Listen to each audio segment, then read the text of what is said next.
Hi மக்களே, வெங்காயம் பூண்டு இல்லாமல் ஒரு சூப்பரான கடாய் பன்னீர் தான் பார்க்க போகிறோம். வாங்க எப்படி செய்கிறதுன்னு பார்த்தரலாம். கடாய் மசாலா எப்படி தயாரிக்குன்னு பார்த்தரலாம். கொத்தமல்லி 1/2 டேபிள் ஸ்பூன், சீரகம் 1 டேபிள் ஸ்பூன், வரமிளகாய் 1, சோம்பு 1 டீஸ்பூன், பெப்பர் ஒரு 15. இது ட்ரை ரோஸ்ட் பண்ணிக்கலாம். அவ்வளோதாங்க. இது நல்லா ஆறுனதுக்கு அப்புறமா மிக்ஸி ஜாரில் போட்டு ஃபைன் பவுடராக அரைச்சிடலாம். கடாய் மசாலா ரெடி ஆயிடுச்சு. அடுத்தது மசாலா பேஸ்ட் பார்த்தரலாம். எண்ணெய் விட்டுக்கலாம் வானிலையில். எண்ணெய் காஞ்ச உடனே பிரியாணி இலை 2, பட்டை 1 இன்ச்சு, முந்திரி ஒரு 10, மிளகு 8, கிராம்பு 5, பச்சை ஏலக்காய் 3, கருப்பு ஏலக்காய் 1. இது எல்லாம் நல்லா வதக்கி விட்டுக்கலாம். இதில் பொரிஞ்ச உடனே ஒரு பச்சை மிளகா, ஒரு வரமிளகா, இல்லைன்னா 2 காரத்துக்கு தகுந்த மாதிரி போட்டுக்கங்க. இஞ்சி 1/2 துண்டு அளவுக்கு. இது வதங்கியதுக்கப்புறமா 4 பழுத்த தக்காளியாக எடுத்திருக்கேன், அதை சேர்த்திக்கலாம்.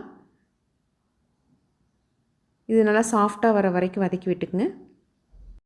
கொத்தமல்லி தண்டு ஒரு 7-8 கட் பண்ணி சேர்த்துறேன், தலை சேர்த்திட வேண்டாம். இது நல்லா மசிஞ்சு வந்ததுக்கப்புறமா 1/4 டீஸ்பூன் மஞ்சத்தூள் சேர்த்திக்கலாம்.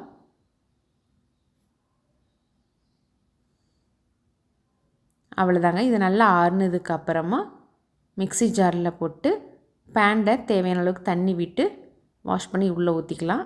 இது நைஸ் பேஸ்ட்டாக அரைச்சதுக்கப்புறமா வானிலையில் தேவையான அளவுக்கு எண்ணெய் விட்டுக்குங்க. எண்ணெய் காஞ்ச உடனே பன்னீரை கட் பண்ணி போட்டிருக்கேன். ஒரு பேக்கெட் யூஸ் பண்ணுறேன். ஒரு 30 செகண்டுக்கு அப்புறமா நீங்கள் கிளறுங்க. உடனே நீங்கள் கிளறி விட்டிங்கன்னா நல்லா உடஞ்சிரும். ஒரு 2-3 நிமிஷம் வதங்கினதுக்கப்புறமா கேப்சிகம் 1/2 சைஸ் கட் பண்ணி சேர்த்துறேன். அடுப்பு சிம்லியே வச்சுக்கோங்க. பன்னீர் சாட்டே பண்ணும்போது உப்பு கொஞ்சமாக சேர்த்திக்கலாம் ஆரம்பத்தில். மஞ்சத்தூள் 1/4 டீஸ்பூன், வரமிளகாய் தூள் 1 டேபிள் ஸ்பூன், அரைச்சி வச்ச கடாய் மசாலா 2 டேபிள் ஸ்பூன். இது எல்லாத்தையும் மிக்ஸ் பண்ணி விட்டுக்குங்க.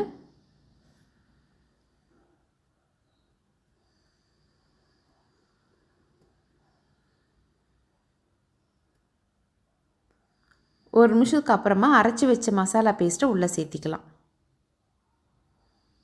உடனே நீங்கள் தண்ணி ஊற்றிட வேண்டாம். இது நல்லா ஒன்று சேர்ந்து வெந்து வரட்டும்.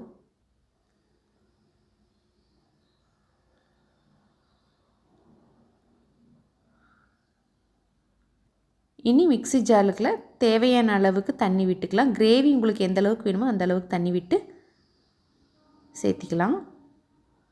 ரொம்பவும் நிறைய விட வேண்டாம். இந்த அளவுக்கு போதும். உப்பு டேஸ்ட் பண்ணி பார்த்துட்டு சேர்த்திக்கங்க.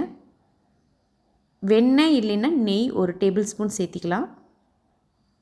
ஃப்ரெஷ் க்ரீம் 2 டேபிள் ஸ்பூன்லேருந்து 3 டேபிள் ஸ்பூன் வரைக்கும் சேர்த்திக்கலாம்.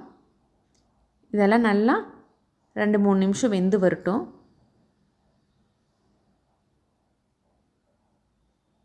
சிம்லேயே வெந்து வரட்டும். 1 டீஸ்பூன் சர்க்கரை சேர்த்திக்கிறேன். கஸ்தூரி மேத்தி 1 டேபிள் ஸ்பூன். கொத்தமல்லி இலை கொஞ்சம் கட் பண்ணி தூவிக்குங்க. இதெல்லாம் போட்டு மிக்ஸ் பண்ணதுக்கப்புறமா 1 நிமிஷம் லோ ஃப்ளேமில் அப்படியே வேக விடுங்க. அவ்வளோதான். சூப்பரான கடாய் பன்னீர் வெங்காயம் பூண்டு இல்லாமல் ரெடியாக இருக்குது. சூப்பராக இருந்தது. ரொட்டி சப்பாத்திக்கு சுட சுட சாப்பிடுங்க. இது செஞ்சு பார்த்துட்டு எப்படின்னு சொல்லுங்கள். நாளை வேறொரு பதிவில் சந்திப்போம். அதுவரை நன்றி, வணக்கம்.